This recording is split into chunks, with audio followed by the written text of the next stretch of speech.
We need help. We're running out of food and water. We can't take it much longer. There is nothing else to do for them except to make them comfortable. It was 17 years ago, but of course the memory of Hurricane Katrina hitting New Orleans is still fresh in everybody's memory. It was a terrible time, and I interviewed the two stars, Vera Farmiga and Cherry Jones. But first I wanted to tell them that I was there just before Katrina hit, and I thought they'd appreciate that. We had a junket in New Orleans 3 weeks before Katrina, and we were taken on a tour of the very development that you see with digital effects, the levee being breached and the water.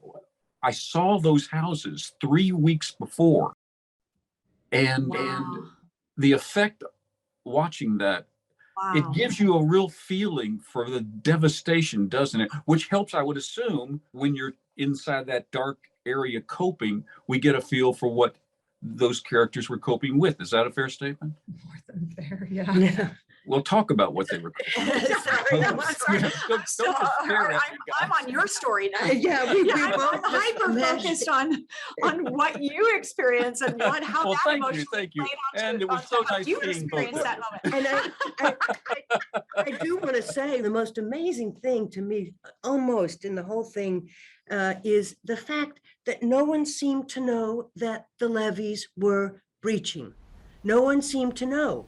I don't know, I still don't know how that is possible, that it went on for so many hours before the word reached the city that they were about to be underwater. The lack of utter communication. I mean, we still, Crazy. we did this last year. We worked on it for 4 months, and we can still have conversations like this. Get me inside where they were there, because they were faced with an impossible situation. To what extent could you feel like they felt?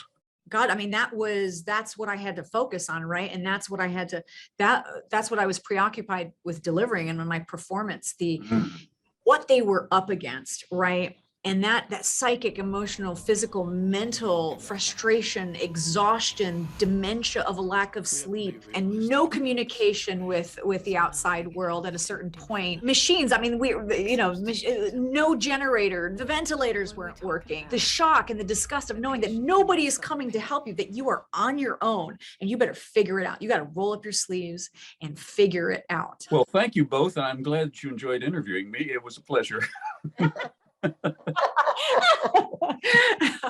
Bye-bye. Thank you. Flicks with Patrick Stoner explores the craft and culture of filmmaking that enhance our communities for television stations and websites around the country.